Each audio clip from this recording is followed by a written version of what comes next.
Chapitre 4. PC de compagnie. Maigret traversa le pont-levis, franchit la ligne des remparts, s'engagea dans une rue irrégulière et mal éclairée. Ce que les Concarnois appellent la ville close, c'est-à-dire le vieux quartier encore entouré de ses murailles, est une des parties les plus populeuses de la cité. Et pourtant, alors que le commissaire avançait, il pénétrait dans une zone de silence de plus en plus équivoque. Le silence d'une foule qu'hypnotise un spectacle et qui frémit, qui a peur ou qui s'impatiente. Quelques voix isolées d'adolescents décidés à crâner. Un tournant encore, et le commissaire découvrit la scène. La ruelle étroite avec des gens à toutes les fenêtres. Des chambres éclairées au pétrole. Des lits entrevus. Un groupe barrant le passage, et au-delà de ce groupe, un grand vide d'où montait un râle. Maigret écarta les spectateurs, des jeunes gens pour la plupart, surpris de son arrivée. 2 d'entre eux étaient encore occupés à jeter des pierres dans la direction du chien. Leurs compagnons voulurent arrêter leur geste. On entendit, ou plutôt on devina. « Attention !» Et un des lanceurs de pierres rougit jusqu'aux oreilles tandis que Maigret le poussait vers la gauche, s'avançait vers l'animal blessé. Le silence, déjà, était d'une autre qualité. Il était évident que quelques instants plus tôt une ivresse malsaine animait les spectateurs, hormis une vieille qui criait de sa fenêtre. « C'est honteux! Vous devriez leur dresser procès-verbal, commissaire! Ils sont tous à s'acharner sur cette pauvre bête, et je sais bien pourquoi, moi, parce qu'ils en ont peur. » Le cordonnier qui avait tiré rentra, gêné, dans sa boutique. Maigret se baissa pour caresser la tête du chien qui lui lança un regard étonné, pas encore reconnaissant. L'inspecteur Leroy sortait du café d'où il avait téléphoné. Des gens s'éloignaient à regret. « Qu'on amène une charrette à bras !» Les fenêtres se fermaient les unes après les autres, mais on devinait des ombres curieuses derrière les rideaux. Le chien était sale, ses poils drus, maculés de sang. Il avait le ventre boueux, la truffe sèche et brûlante. Maintenant qu'on s'occupait de lui, il reprenait confiance, n'essayait plus de se traîner sur le sol où 20 gros cailloux l'encadraient. « Où faut-il le conduire, commissaire ?»« À l'hôtel, doucement, mettez de la paille dans le fond de la charrette. » Ce cortège aurait pu être ridicule. Il fut impressionnant par la magie de l'angoisse qui, depuis le matin, n'avait cessé de s'épaissir. La charrette, poussée par un vieux, sauta sur les pavés le long de la rue aux tournants nombreux, franchit le pont-levis, et personne n'osa le suivre. Le chien jaune respirait avec force, étirait ses 4 pattes à la fois dans un spasme. Maigret remarqua une auto qu'il n'avait pas encore vue en face de l'hôtel de l'amiral. Quand il poussa la porte du café, il constata que l'atmosphère avait changé. Un homme le bouscula, vit le chien qu'on soulevait, braqua sur lui un appareil photographique et fit jaillir un éclair de magnésium. Un autre, en culotte de golf, en chandail rouge, un carnet à la main, toucha sa casquette. « Commissaire Maigret ?»« Vasco, du journal, j'arrive à l'instant, et j'ai déjà eu la chance de rencontrer monsieur. » Il désignait Michou, assis dans un coin, adossé à la banquette de Moleskine. « La voiture du petit Parisien nous suit. Elle a eu une panne à 10 kilomètres d'ici. » Emma questionnait le commissaire. « Où voulez-vous qu'on le mette ? Il n'y a pas de place pour lui dans la maison ? » ?»« Oui, près de la cour, un réduit où l'on entasse les bouteilles vides. »« Leroy, téléphonez à un vétérinaire. » 1 heure plus tôt, c'était le vide, un silence plein de réticence. Maintenant, le photographe, en trench-coat presque blanc, bousculait tables et chaises et s'écriait. « Un instant, ne bougez pas, s'il vous plaît, tournez la tête du chien par ici !» Et le magnésium fulgurait. « Le Pommeraye ?» questionna Maigret en s'adressant au docteur. « Il est sorti un peu après vous. Le maire a encore téléphoné. Je pense qu'il va venir. » À 9 heures du soir, c'était une sorte de quartier général. 2 nouveaux reporters étaient arrivés. L'un rédigeait son papier à une table du fond. De temps en temps, un photographe descendait de sa chambre. « Vous n'auriez pas de l'alcool à 90 degrés ? Il m'en faut absolument pour sécher les pellicules. »« Le chien est prodigieux. Vous dites qu'il y a une pharmacie à côté ? Fermée ? Peu importe. » Dans le corridor où se trouvait l'appareil téléphonique, un journaliste dictait son papier d'une voix indifférente. « Maigret, oui. M comme Maurice. A comme Arthur, oui. I comme Isidore. Prenez tous les noms à la fois, Michou, M-I, chou, comme chou de Bruxelles. Mais non, pas comme Pou. Attendez, je vous donne les titres. Cela passera dans la une? Si, dites au patron qu'il faut que ça passe en première page. Dérouté, l'inspecteur Leroy cherchait sans cesse Maigret des yeux comme pour se raccrocher à lui. Dans un coin, l'unique voyageur de commerce préparait sa tournée du lendemain à l'aide du bottin des départements. De temps en temps, il appelait Emma. « Chauffier, c'est une quincaillerie importante? Merci !» Le vétérinaire avait extrait la balle et entouré l'arrière-train du chien d'un pansement roide. « Ces bêtes-là, ça a de la vie tellement dure !»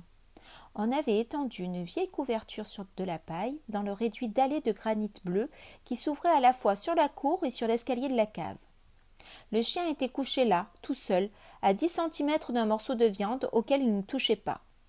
Le maire était venu en auto, un vieillard à barbiche blanche, très soigné, aux gestes secs. Il avait sourcillé en pénétrant dans cette atmosphère de corps de garde, ou plus exactement de PC de compagnie. « Qui sont ces messieurs ?» Des journalistes de Paris. Le maire était à cran. « Magnifique, si bien que demain, c'est dans toute la France qu'on parlera de cette stupide histoire. Vous n'avez toujours rien trouvé ?» « L'enquête continue, grogna Maigret, du même ton qui lui déclarait « Cela ne vous regarde pas !» Car il y avait de l'irritabilité dans l'air. Chacun avait les nerfs à fleur de peau.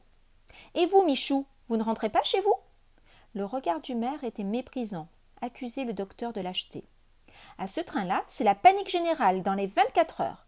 Ce qu'il fallait, je l'ai dit, c'était une arrestation, n'importe laquelle. » Et il souligna ces derniers mots d'un regard lancé à Emma. « Je sais que je n'ai pas d'ordre à vous donner. Quant à la police locale, vous ne lui avez laissé qu'un rôle dérisoire. Mais je vous dis ceci, encore un drame, un seul, et ce sera la catastrophe. Les gens s'attendent à quelque chose. Des boutiques qui, les autres dimanches, restent ouvertes jusqu'à 9 heures, ont fermé leurs volets. Ce stupide article du phare de Brest a épouvanté la population. » Le maire n'avait pas retiré son chapeau melon de la tête et il l'enfonça davantage en s'en allant après avoir recommandé. « Je vous serai obligé de me tenir au courant, commissaire, et je vous rappelle que tout ce qui se fait en ce moment se fait sous votre responsabilité. »« Un demi, Emma, » commanda Maigret. On ne pouvait pas empêcher les journalistes de descendre à l'hôtel de l'amiral, ni de s'installer dans le café, de téléphoner, de remplir la maison de leur agitation bruyante. Ils réclamaient de l'encre, du papier. Ils interrogeaient Emma qui montrait un pauvre visage effaré. Dehors, la nuit noire, avec un rayon de lune qui soulignait le romantisme d'un ciel chargé de lourds nuages au lieu de l'éclairer, et cette boue qui collait à toutes les chaussures, car Concarneau ne connaît pas encore les rues pavées. « Le Pommeret vous a dit qu'il reviendrait ?» lança Maigret à Michou. « Oui, il est allé dîner chez lui. »« L'adresse ?» demanda un journaliste qui n'avait plus rien à faire. Le docteur la lui donna, tandis que le commissaire haussait les épaules, attirait le roi dans un coin. « Vous avez l'original de l'article paru ce matin ?»« Je viens de le recevoir. Il est dans ma chambre. Le texte est écrit de la main gauche par quelqu'un qui craignait donc que son écriture fût reconnue. Pas de timbre ? Non, la lettre a été jetée dans la boîte du journal. Sur l'enveloppe figure la mention « Extrême urgence ». Si bien qu'à 8 heures du matin, au plus tard, quelqu'un connaissait la disparition de Jean Servière, savait que l'auto était ou serait abandonnée près de la rivière Saint-Jacques et qu'on relèverait des traces de sang sur le siège. Et ce quelqu'un, par surcroît, n'ignorait pas que l'on découvrirait quelque part les empreintes d'un inconnu au grand pied. « C'est incroyable, soupira l'inspecteur. Quant à ces empreintes, je les ai expédiées au quai des Orfèvres par bellinographe. Ils ont déjà consulté les sommiers. J'ai la réponse. Elles ne correspondent à aucune fiche de malfaiteur. » Il n'y avait pas à s'y tromper. Le roi se laissait gagner par la peur ambiante. Mais le plus intoxiqué, si l'on peut dire, par ce virus était Ernest Michou, dont la silhouette était d'autant plus falote qu'elle contrastait avec la tenue sportive, les gestes désinvoltes et l'assurance des journalistes. Il ne savait pas où se mettre. Maigret lui demanda « Vous ne vous couchez pas ?»« Pas encore, je ne m'endors jamais avant 1 heure du matin. » Il s'efforçait d'esquisser un sourire raté qui montrait 2 dents en or. « Franchement, qu'est-ce que vous pensez ?» L'horloge lumineuse de la vieille ville égrena 10 coups. On appela le commissaire au téléphone. C'était le maire. « Rien encore ?» Est-ce qu'il s'attendait lui aussi à un drame ? Mais au fait, Maigret ne s'y attendait-il pas lui-même? Le front têtu, il alla rendre visite au chien jaune qui s'était assoupi et qui, sans peur, ouvrit un œil et le regarda s'avancer. Le commissaire lui caressa la tête, poussa un peu de paille sous les pattes. Il aperçut le patron derrière lui. « Vous croyez que ces messieurs de la presse vont rester longtemps? Parce qu'il faudrait dans ce cas que je songe aux provisions. C'est demain à 6 heures le marché. » Quand on n'était pas habitué à Maigret, c'était déroutant, en pareil cas, de voir ses gros yeux vous fixer au front comme sans vous voir, puis de l'entendre grommeler quelque chose d'inintelligible en s'éloignant, avec l'air de vous tenir pour quantité négligeable. Le reporter du Petit Parisien rentrait, secouait son ciré, ruisselant d'eau.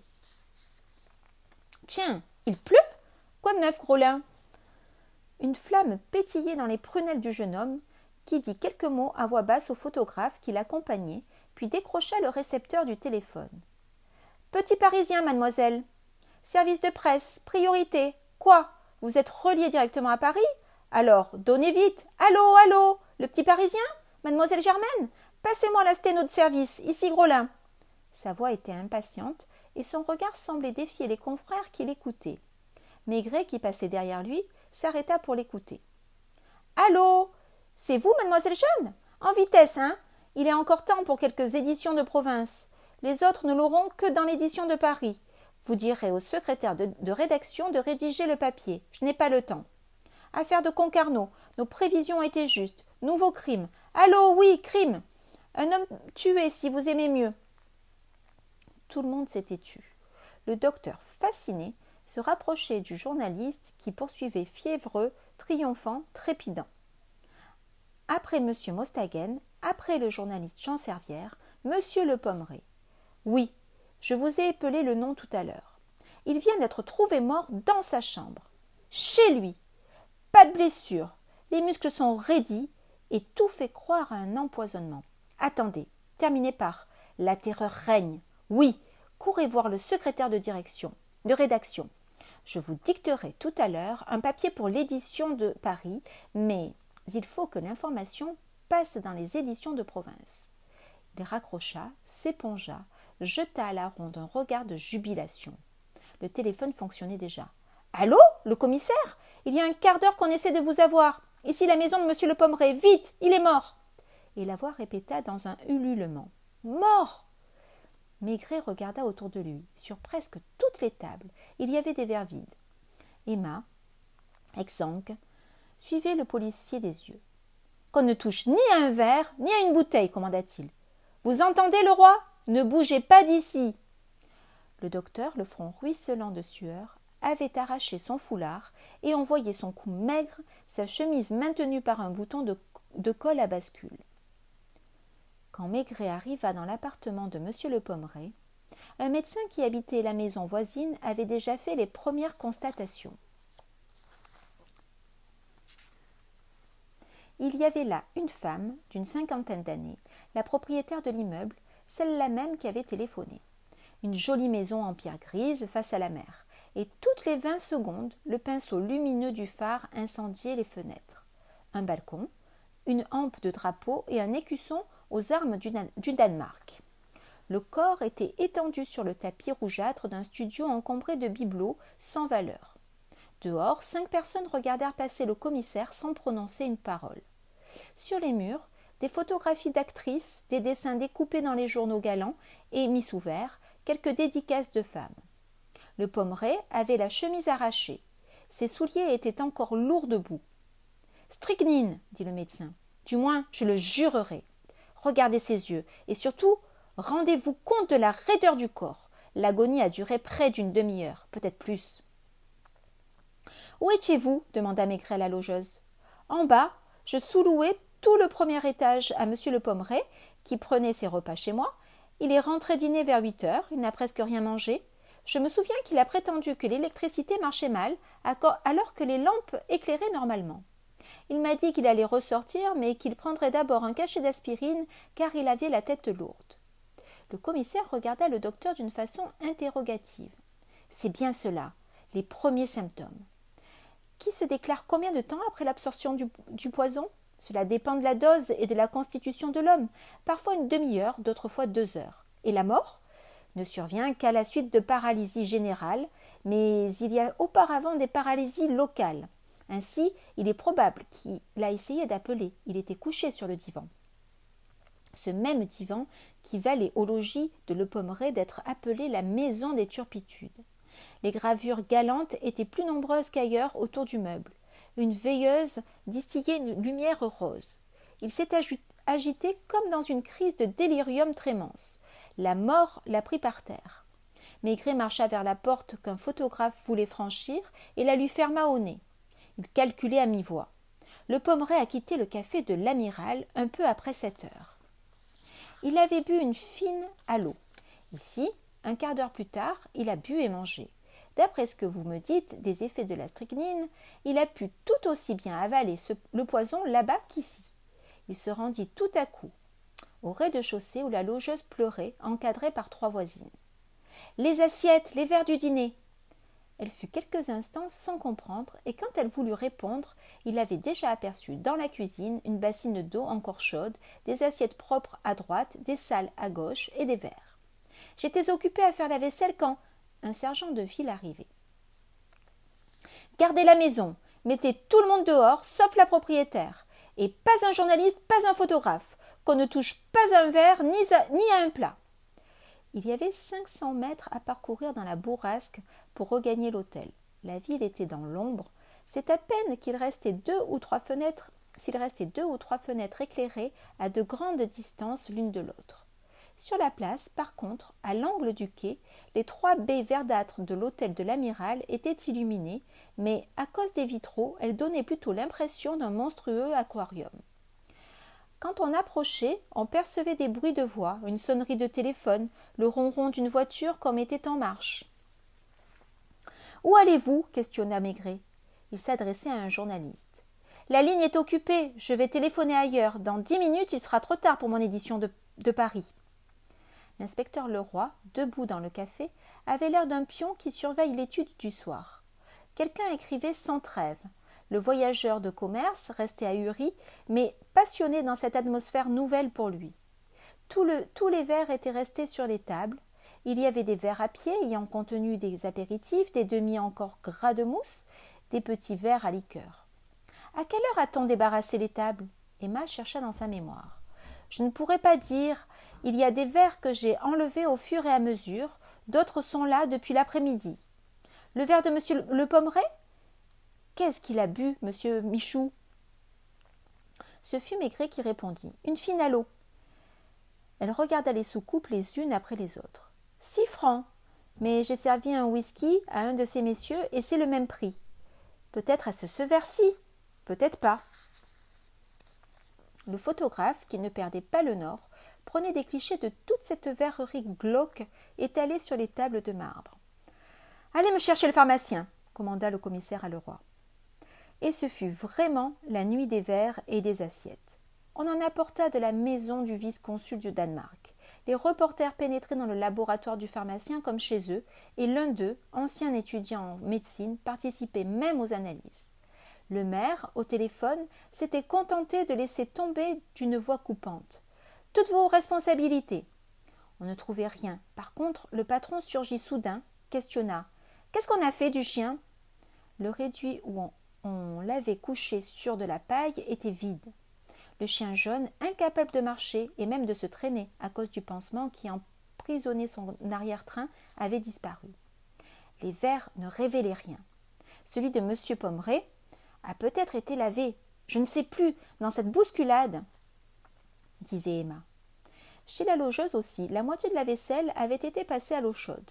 Ernest Michou, le teint terreux, s'inquiétait surtout de la disparition du chien. « C'est par la cour qu'on est venu le chercher. Il y a une entrée sur le quai, une sorte d'impasse. Il faudrait faire condamner la porte, commissaire. Sinon, penser qu'on a pu pénétrer ici sans que personne s'en aperçoive et repartir avec cet animal dans les bras. » On eût dit qu'il n'osait pas quitter le fond de la salle, qu'il se tenait aussi loin des portes que possible.